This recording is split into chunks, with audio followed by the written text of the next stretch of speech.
offers Isaac.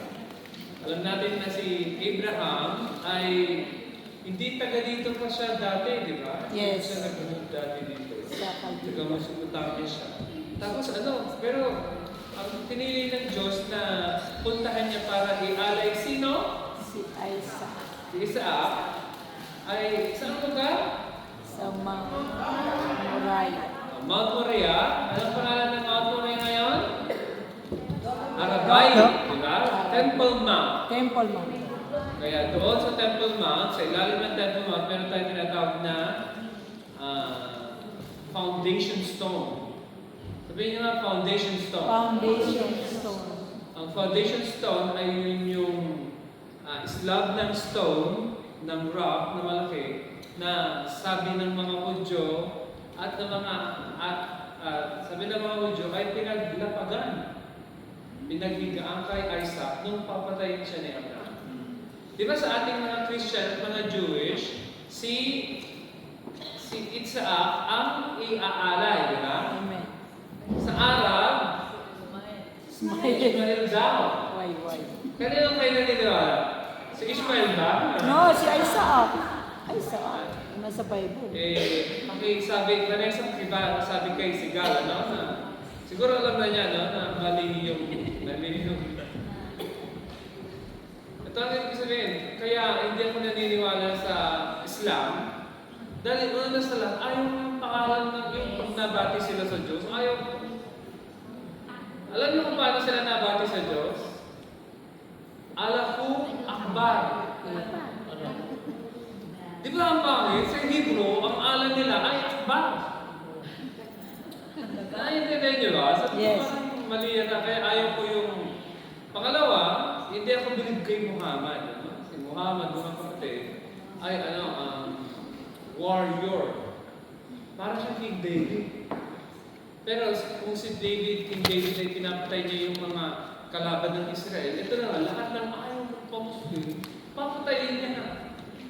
At hanggang ngayon, yung pa rin ang ginagawa ng mga Islamic. No? Yung mga terorista na nag-hijack ng aeroplano, o sige, pag ayaw niyong i-confess na si Muhammad ang propeta, patayin namin kayo. I-confess mo na para mabuhay ka, no? Yes, Muhammad! Tama ba? Papatayin ka niya di ba? Kaya, ganun ang style ng mga ni Muhammad dati. Parang gusto ko dito mag-preach. Dahil walang nakaupo dito. Wala, absent eh. Maliwanag ba mga kapatid?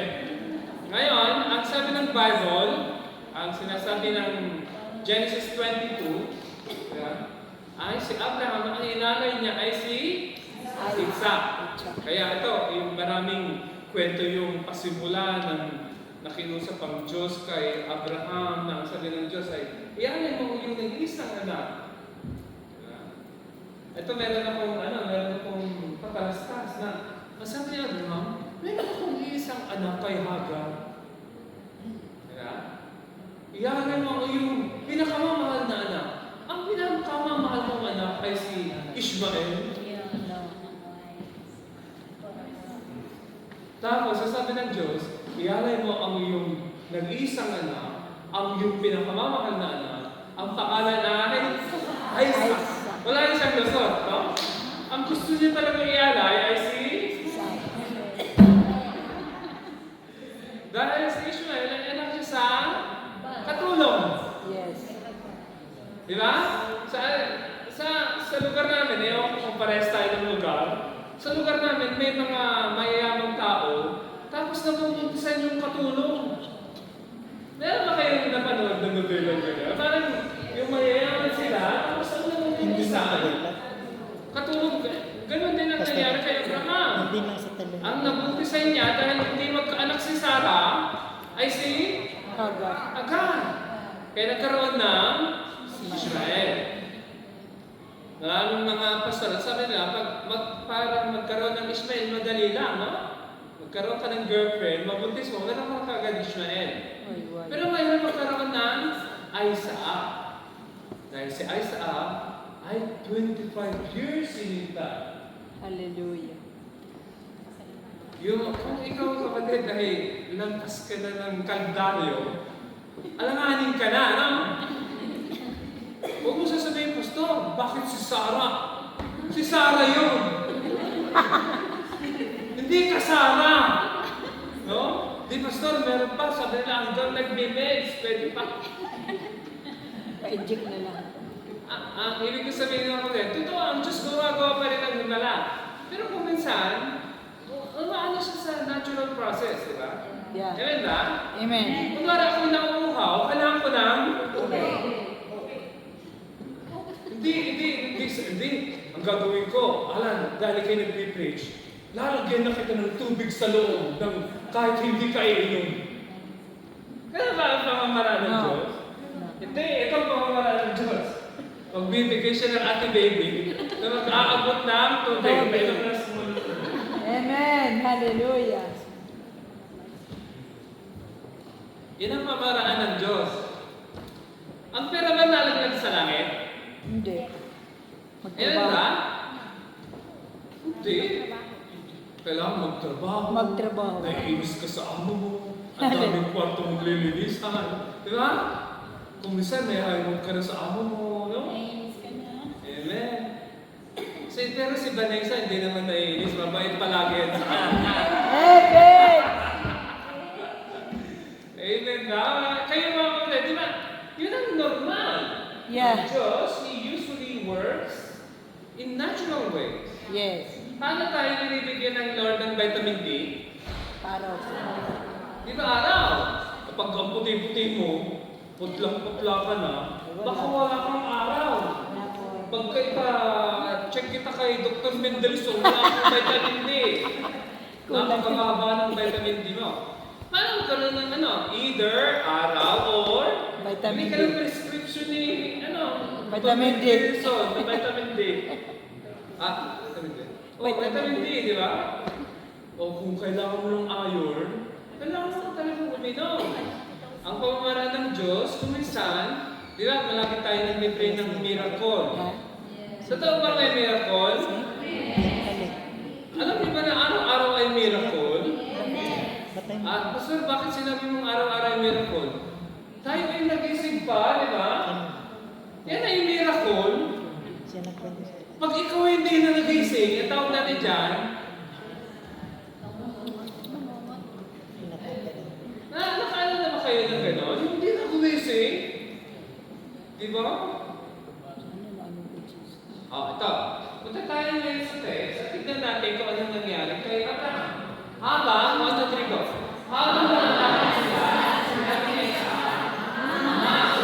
Bakit si Abraham? Bakit anak? Nagtanong sa Isaac, may ginagawa ko pero nasaan po ang tupa na ito. Yaakov?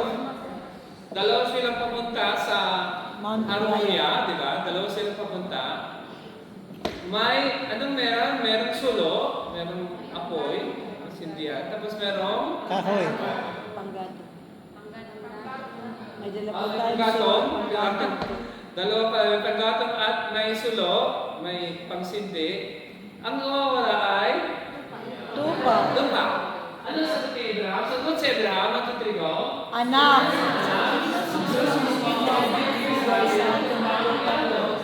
At mas patuloy sila sa paglalakad. Ang ganda ng sagot ni Abraham, ano? Hindi niya sinabang, anak, ikaw ang tupa. Diba?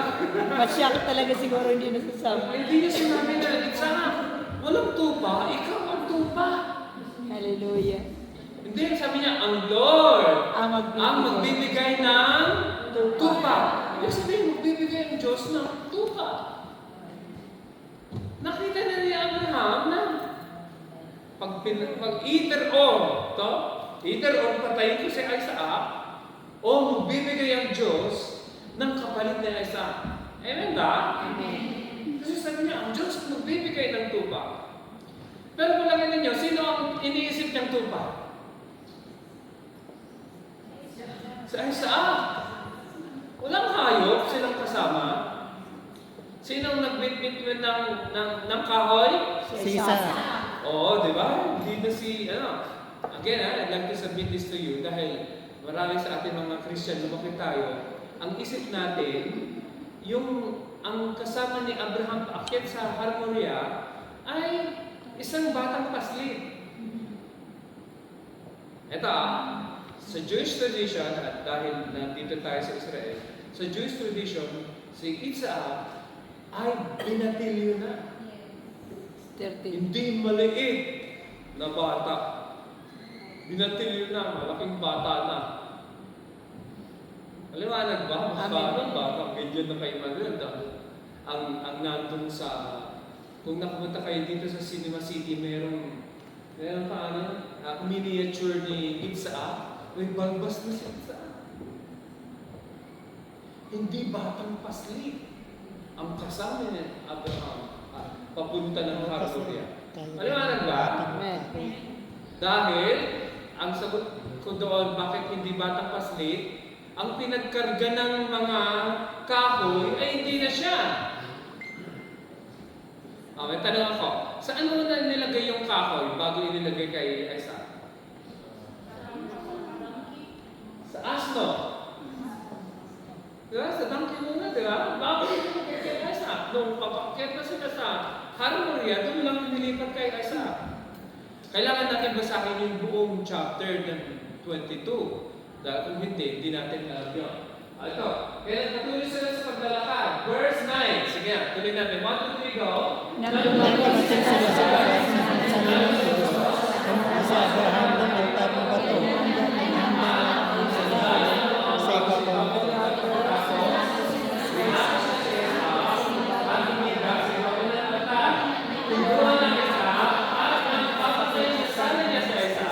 Diba? Parang bitin yung kwento, diba?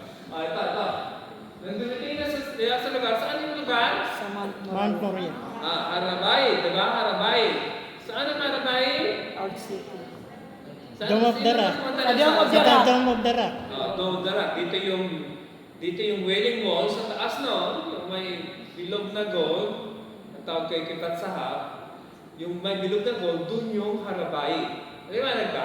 Amen. Ito. Kung doon na sila, ang ginawa ni Abraham ay gumawa ng Altar. altar na bato. Doon sa Islam, doon sa cut ng rock na yon, ay nagtayo siya ng mga bato. At marunong ba kayong gumawa ng altar? Pag-iipon ka lang ng mga bato, pagpapantay-pantay mo, mamimili ka ng bato, at gagawa ka lang ng ganito kataas na bato. Alam niyo ba yun? Ganyan, no? Parang ganito din. Pero hindi ganito kataas. Ganito lang. Pagpapatong-patongin mo yun, pag meron ka ng tamang-tama ng space, o dahil mahaba-haba si Isaac, siguro lalakahan niya ng konti, pagpapatong-patongin yung bato. Alam niya ba? Kukuha ka ng maraming bato. Tapos, ano ginawa niya? Nung meron ng batong nakalatag, hindi mo. Nilagyan niya na kahoy. Tama ba? Kahoy muna, di ba? Tapos ng bato ay kahoy. Bakit? Para masunog, di ba? Yes. Para masunog. Ang ialay, di ba? Nilagyan ng kahoy, tapos inihiga sino? Isaac. Hindi ito pa. Na? Isaac. Hindi ito pa ang inihiga. Yes. Si Isaac. Sino inihiga? Si Isaac. Si Isaac. Sabi niya doon sa nakaraang verse, makibalik nga, ate Annabel, sabi niya, ang Diyos mismo ang magbibigay sa atin ng tupang ihahandog. Pero dito na, dahil mo nga doon sa ano, pero ang hiniga niya ay tupa o kaysa? Isaac. Ibig sabihin, sino ang tupa ngayon? Si Isaac. Hallelujah. Bakit ginagawa ni Abraham ito? Bakit niya ginagawa ito? Dahil sabi ng Diyos sa Sabi ng kanya. Diyos. Pumunta ka sa bundok na ipapakita ko sa iyo sa Harmonia, dalhin mo si Isaac at ialay mo siya sa akin bilang handog na susunugin. Ang Diyos mismo ang nanghingi kay Abraham na ibigay niya Si sa Isaac. Isaac sa kanya.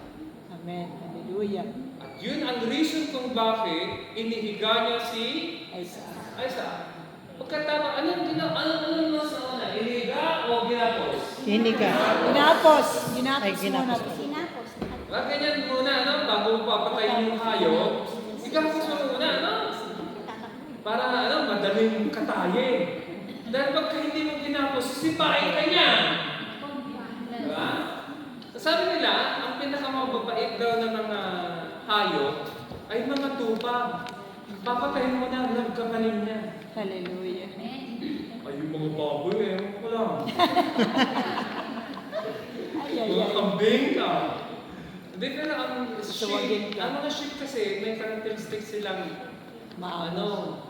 medyo bobo. Ate, tingnan ko eh.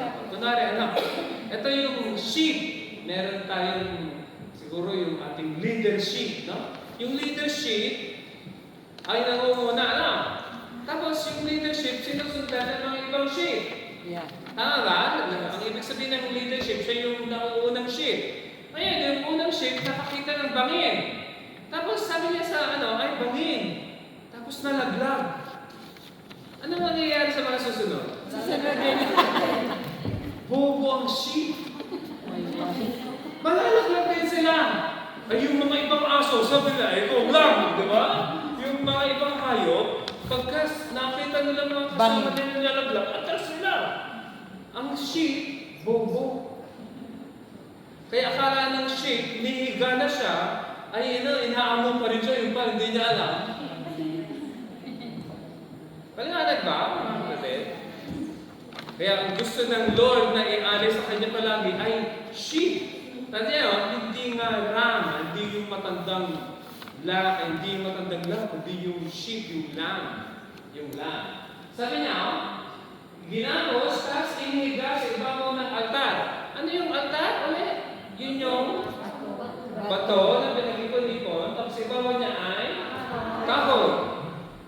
Ibig sabihin, yung kinarga ni Isaac na kahoy, ay yun ang inilatag. Tapos doon siya, ginapos mo, tapos inihiga. Tapos anong last time nilabas niya? Ita. Ita. Palagay ninyo, anong gagawin niya? Saksakin. Tatagain. Bakit?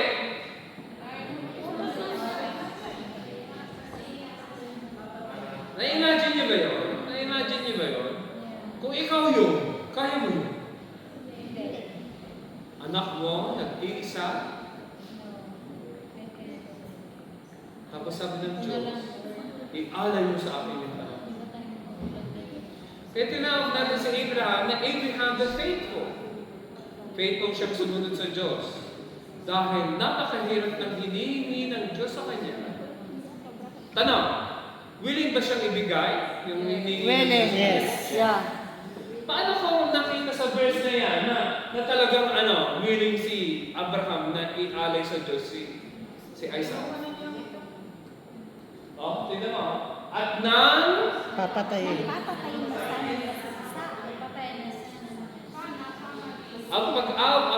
ang pag-alay ng hayop ay hindi mo sisunugin buhay, no?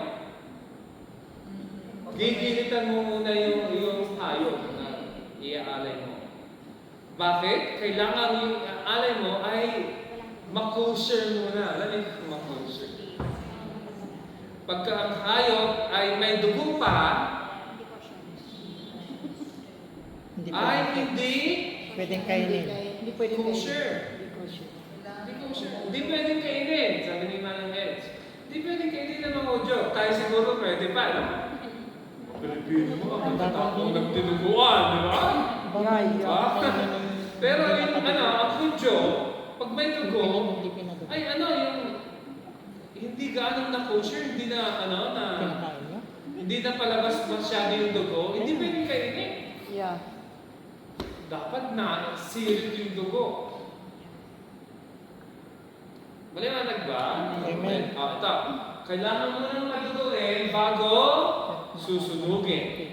Punta tayo sa ating verse 11. 1, 2, 3, go. Tinawag siya. Tinawag niya ang nilang Panginoon nilang sila. Abraham. Abraham, sumagot si Abraham, narito ako. Sinabi ng Panginoon, huwag mong patayin ang anak mo. Ngayon, napatunayan ko na may rapot ka sa Diyos, dahil hindi mo pinagkait ang kaisa-isa mo anak. Isa mo, anak. Amen. Thank you, Lord. May tumawag kay Abraham, Abraham, Abraham! Ang sagot ni Abraham, Narito po. Narito po. Hineni, Hineni. Sigal, have you heard the word Hineni? Of course. What does it mean? I'm here. I'm here. Amen. Naman, Hallelujah. Thank you, Lord. sa modern Hebrew, anipo. Anipo. Yung ibig sabihin ng Hineni ay short ng Hine, Ani. I am here. Hineni. Tinawag. Sino tumawag sa kanya ulit? Angel. Ha?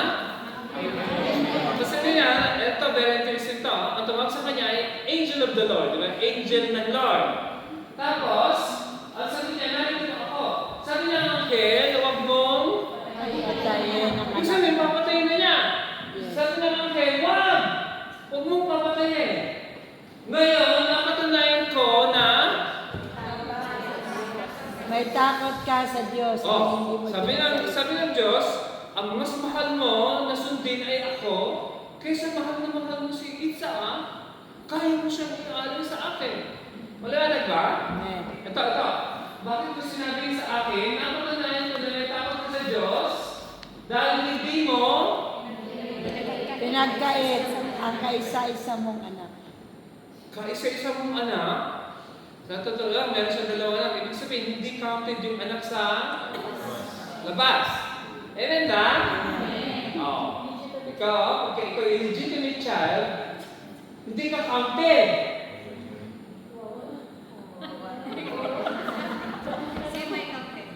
Dapat may kasal muna. Ito palagi natin sinasabi. Dapat may kasal muna.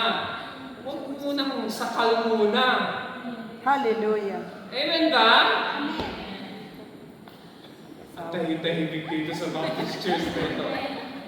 Ang purpose ng Diyos, ang binibilang ng Diyos ay yung nasa, kunwari nagkaanak ako kay Cordapia.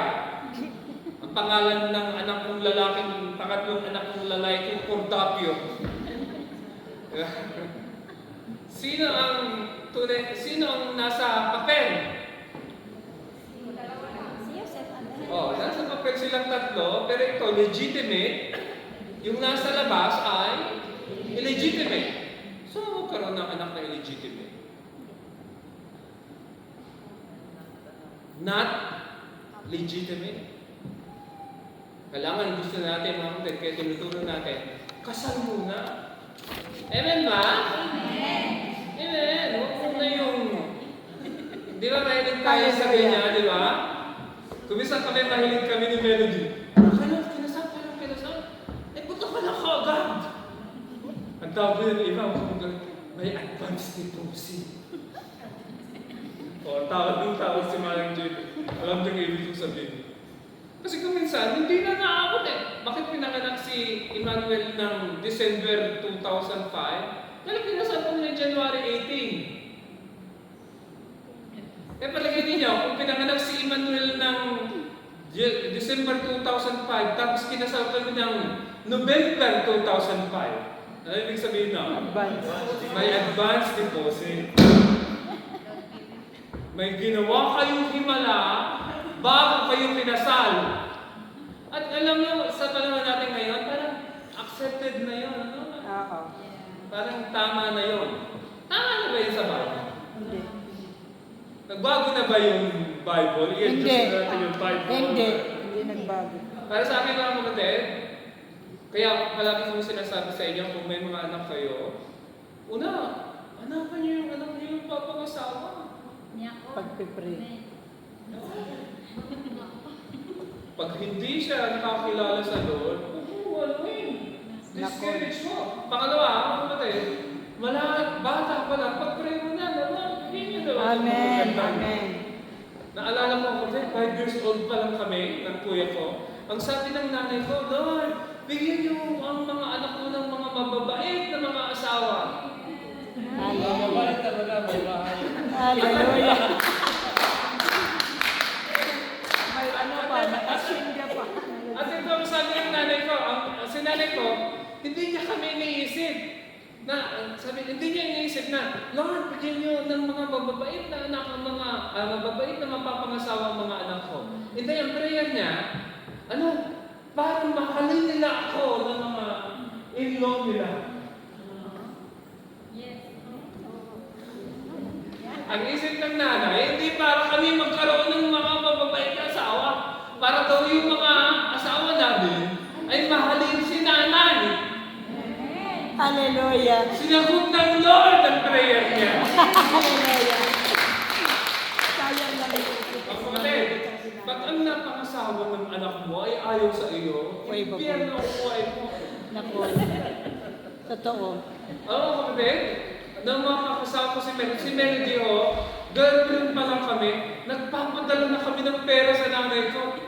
Hallelujah. Tuwang-tuwa ang nanay ko. Meron siyang $200 a month. Hallelujah. Girlfriend ko pa lang, ha? Amen. Kasi Mabait talaga. Talagang mabait. Hallelujah. okay kaya. Dahil ang sabi ko na, hindi pa ina. Sabi ko, Melody, ikaw na maghawak ng pera ko. Dahil sabi ko, pag ako may hawak, sahod ko ngayon, bukas wala na. Hallelujah. Ang dali ko, sabi ko, saan ko kaya ginastos yung pera ko? Nakabili na ako ng libro, kung anong gusto kong bilhin, nabili ko na lahat. Wala na akong pera, kaya girlfriend ko pa lang, nagliligawan pa lang kami. Siguro 2004 or 2003. Naka-ingreso. Alam niyo ba yung word na ingreso? Ano yung ibig sabihin na ingreso, Ate Melanie? Agyanta, hindi maalam. Alam mo, ano yung ingreso? Yung pa, Nakasubmit na yung pera ko sa boss ko. Nakaano na. Naka-intriga na. Entrega. Hindi ko na makuha. Hallelujah. Kaya isa sa mga problema ko, nung pag magde-date kami, wala akong pera. Dahil naka-entrega na yung pera ko, mga kapatid. At Hallelujah. bakit ko ginawa yun? Sabi ko, nauubos yung pera ko. Kaya nung naibibigay ko na yung pera sa sahod ko kay Melody, nakaipag kami ng pagkasal ko. Hallelujah. Diba? Kaya kinasal ako ng tama sa panahon. Ito, ang mother ko, sabi niya, ay, Lord, bigyan niyo. Kaya, una sa lahat, dapat believer. Pangalawa, maaga pa lang, di ba? Tayo, dapat mag-umpisa na rin ako na mag-pray para kay Emmanuel at kay Jose. Amen. Ikaw Amen. din, Lea. Di ba? At Okoy. At kay Sister Tess. Pag-pray Pag-pray na natin na, Lord, bigyan niyo ng mga godly wives. Aming mga anak. Amen ba? Amen. Huwag naman yung sakit pa ng ulo mo, no? Sakit na ng ulo ni Adriel, sakit pa ng ulo ng pagkukulang. Why? Huwag naman, huwag naman. Ang piliin natin, yung parang kay Pastora Melody, imagine, girlfriend ko pala, nagpapadala na kami kay nanay ko. Amen. Sabi ko, sese ng nanay ko. Imagine, may $200 siya kagad. Amen. At hindi pa kami kasal, no? Nag-i-entrega lang ako ng pera sa kanya. Yeah. Inisip na kaagad ni Pastora Melody noon na magpadala tayo kay nanay.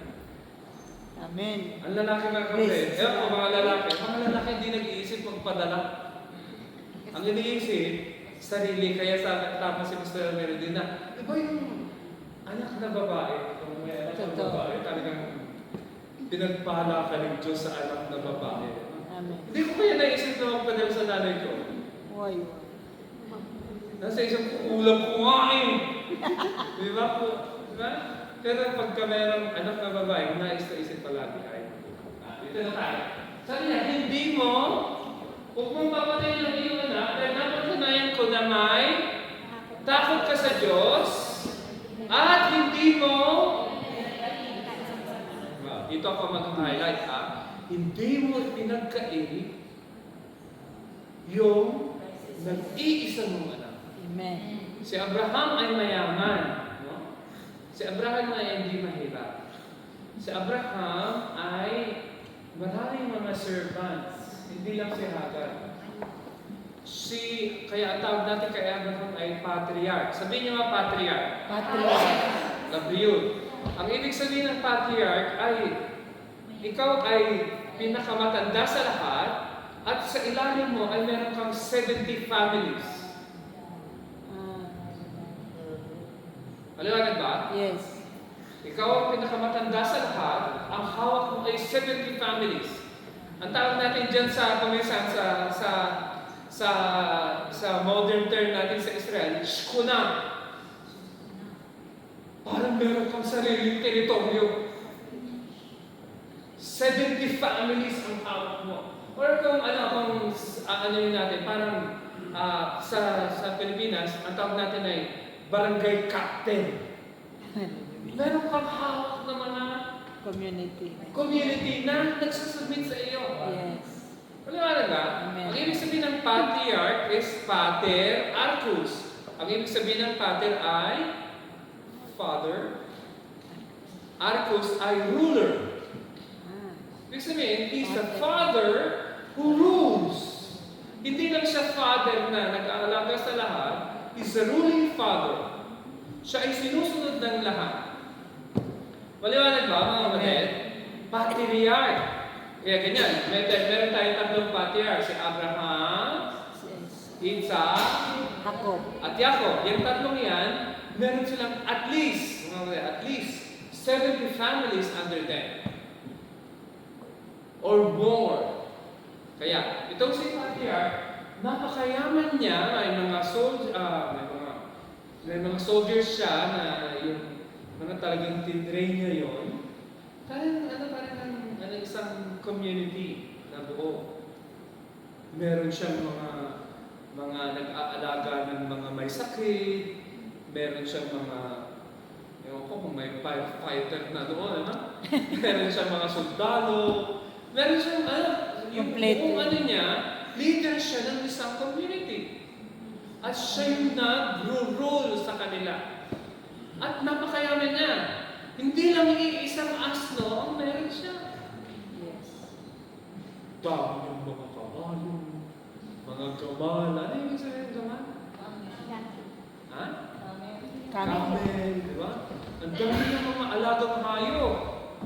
Sino maraming alagang hayop? Si Abraham. Hindi mahirap si Abraham. Pero, sa lahat ng kayamanan niya, ang pinaka-treasure niya ay si Sarah. Totoo ba yun, Lea, sa iyo? Amen siya. Di ba?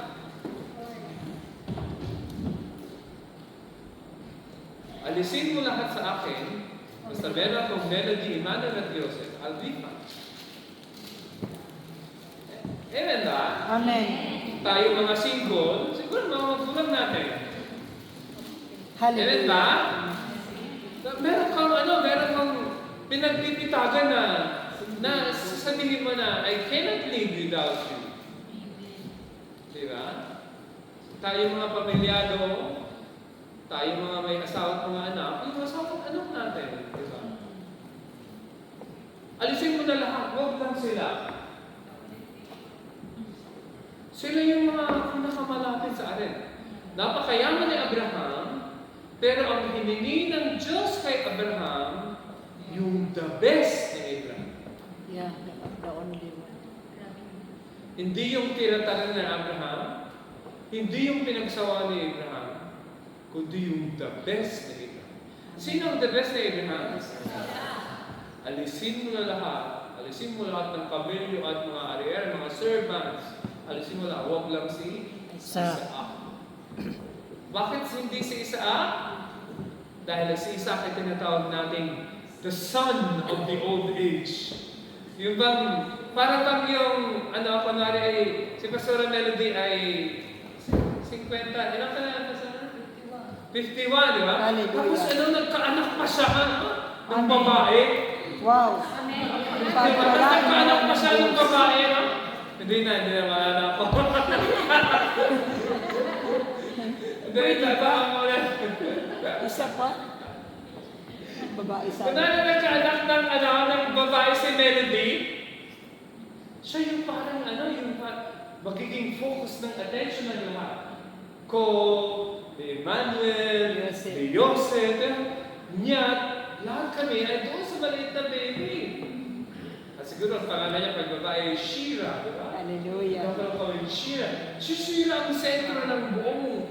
Tapos mga kapatid, si Shira ang hihingi ng Diyos. Kay Leia. Hallelujah.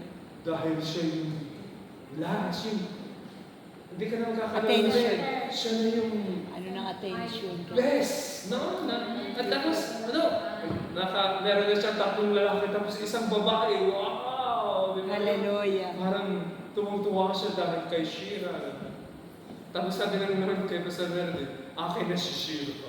Hallelujah. Ngayon parang, na-imagine, di ba? Yes. The best sa iyo. Tapos sabi ng Diyos, akin na yun. At alam niyo, itong kwento na ito, ay ayaw ng mga Hudyo.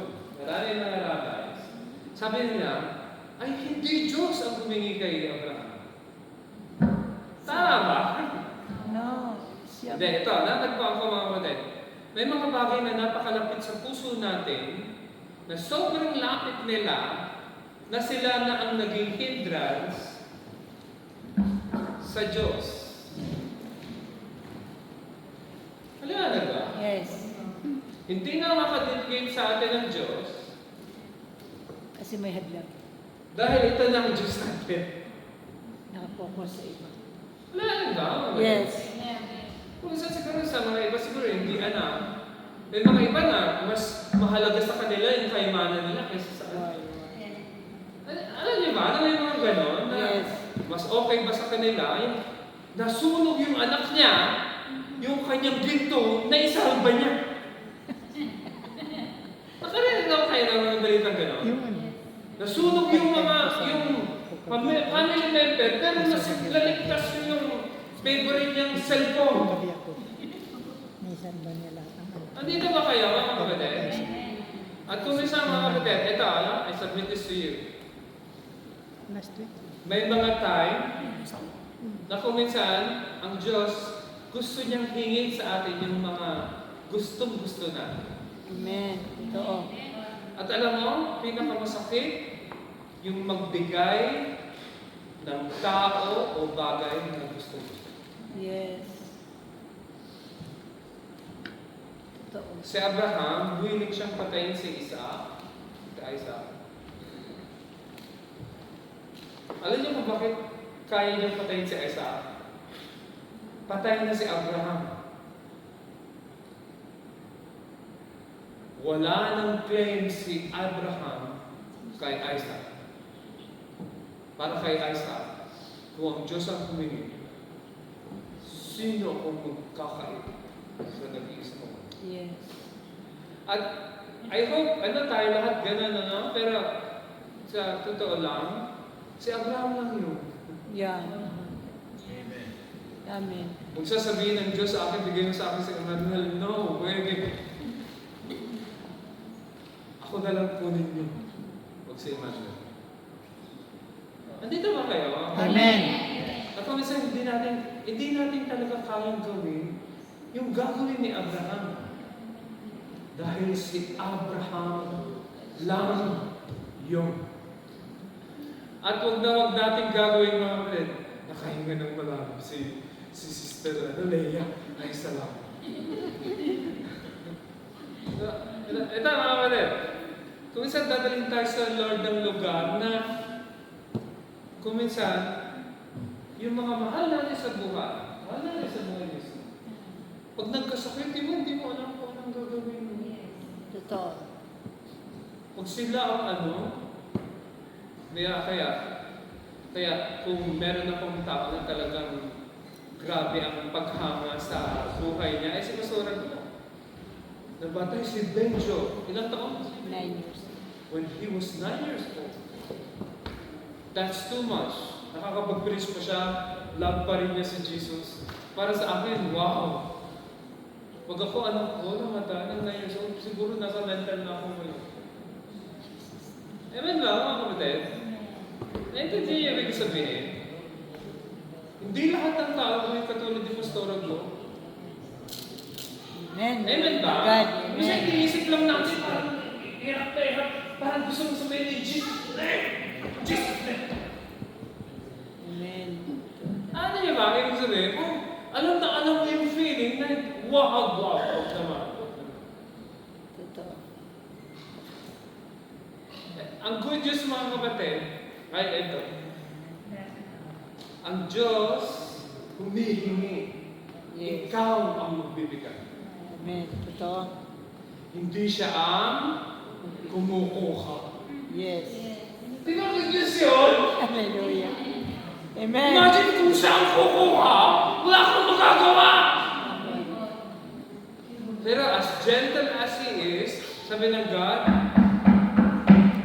Abraham, gusto ko si Isaac.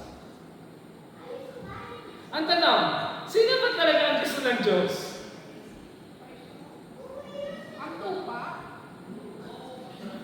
Si Abraham. Hallelujah. Sino ba talaga ang hinahanap ng Diyos?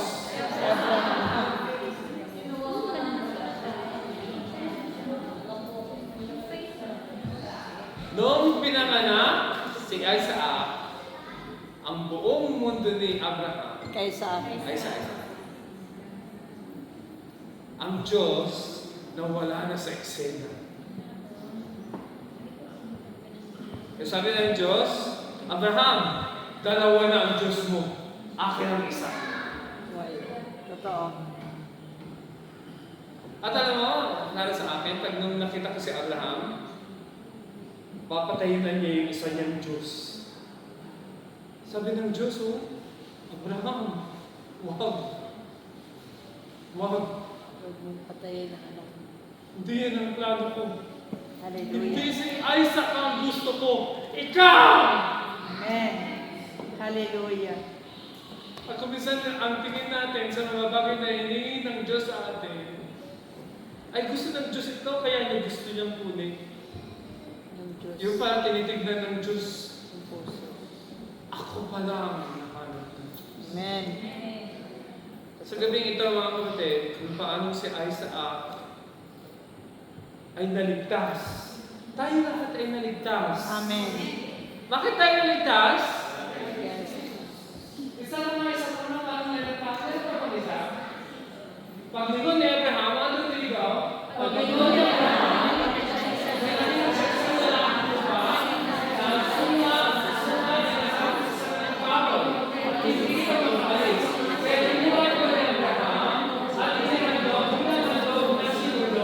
Kapalit ng kanyang anak.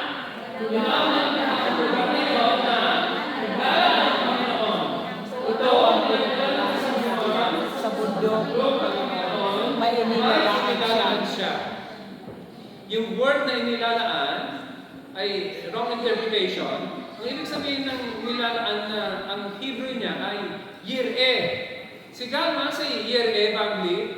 God was singing. God will see. Thank you, Sigal. Buti na lang may Hebrew speaker tayo. God will see. Yir'eh. He will see. Nakita niya, papatayin si Isaac. Ano sabi niya? Hindi si Isaac ang gusto ko. Ikaw. Ikaw, Abraham, ito ang gusto kong patayin mo. Sino ang Hallelujah. gusto niya patayin? Yung Tupa. tupa na? Anong nangyari sa sungay ng tupa? Nakasabit.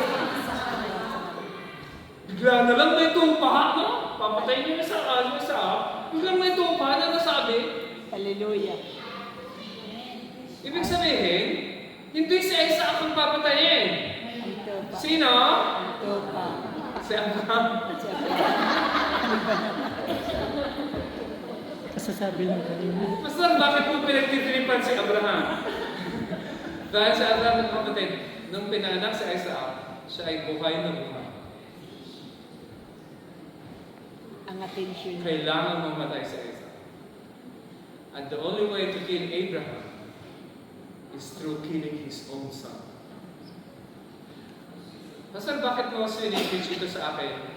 Pinipreach ko ito sa atin dahil meron din ako mga anak. At sa ating lahat, meron tayong mga gusto sa buhay natin na mahirap bitawan. Totoo. Meron ba kayo mga ganon? May mga bagay kayo o family members kayo na mahirap bitawan? Mahirap ialay sila sa Diyos. Alay na natin. At tagpo ko mga din, pag grabe ang higpit ng hawak mo sa kanila, mas lalo silang gustong hingin ng Diyos. Alan, akin na yan. Masyado mong gustong-gusto yan. Pero yung akin na lang yan. Di ba? Ang ganda-ganda na ang bait-bait ng Lord. Siya ay hingi. Hindi niya kinukuha. Alam niya niyang bigay niya sa iyo, pero unless ibigay mo, hindi niya kukunin. At ito ang natagpuan ko sa lesson na ito. Pag binigay mo, hindi niya kukunin. Hallelujah. May iba siyang ipapalit. Amen. Hindi namatay si Isaac dahil may siyang May nakalaan. kapalit. Napansin niyo ba yung word na kapalit? Hindi tayo namatay dahil meron tayong Amen ba? Amen.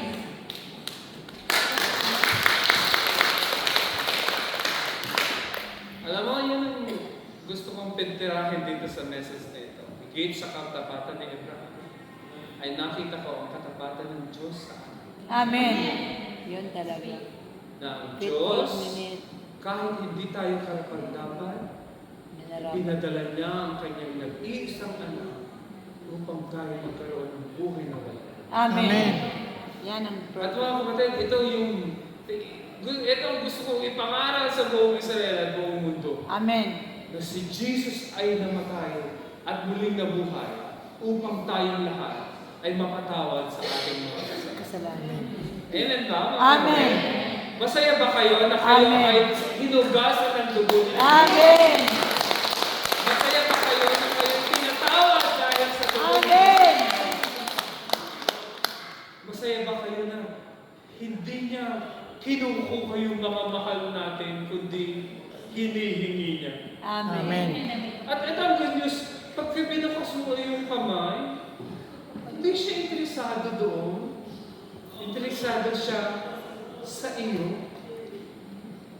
At merong iisang susi. Ito, nakita ko. Bakit in the end ay nakayanan ni Abraham na ialay si Isaac sa Diyos? Hindi, nakita niya na lahat ay galing sa Diyos. Nakon. Amen. Ako ay galing sa Diyos. Lahat. Ang puso ko'y para sa Diyos. Pag ikaw ang buong katauhan mo ay para sa Diyos, ang lahat ng bagay kaya mo ibigay sa Kanya. Amen. Ang problema kapatid, pag marami tayong hinahawakan para sa ating sarili, mahirap magsuko ng maraming bagay. Yes. Totoo. Amen ba? Amen. Ngayong gabing ito, gusto kong tayong lahat ay yumuko at lumikit. Tayong lahat ay yumuko at lumikit. Gusto kong huwag titingin sa kapitbahay o sa iyong katabi. Ito ang gusto kong gawin natin. May tatanong akong question. So please, close your mata. Close your mata. Let's bow our heads. Feeling mo ay merong gusto ang Diyos na isuko mo sa Kanya. Kung ikaw yung pinapangusapan ng Holy Spirit sa gabing ito, itaas mo ngayong kanang-kanang. Pakibaba na. Sige, pakibaba na, please. Pakibaba na. Huwag mong stay. Please, pakibaba. Thank you. Lord, sa gabing ito, sa aming pag-closing, sa prayer dito sa preaching na ito, nakita mo, Panginoon, yung mga kamay na nakatakas. And I pray, Lord, kung paano naialay ni Abraham si Isaac sa inyo, ay bigyan niyo kami ng grace. Kami, Lord, na mga nagtaas ng kamay. Bigyan niyo kami ng grace na maisuko namin ang aming mga personal na Isaac sa inyo. Yes, Lord. Thank you, Lord, sa inyong pag-ibig at pagmamahal sa amin sa pamamagitan ng cross ni Jesus Christ. In Jesus' name. Tayo lahat magsabi ng Amen. Tayo lahat ito mayo.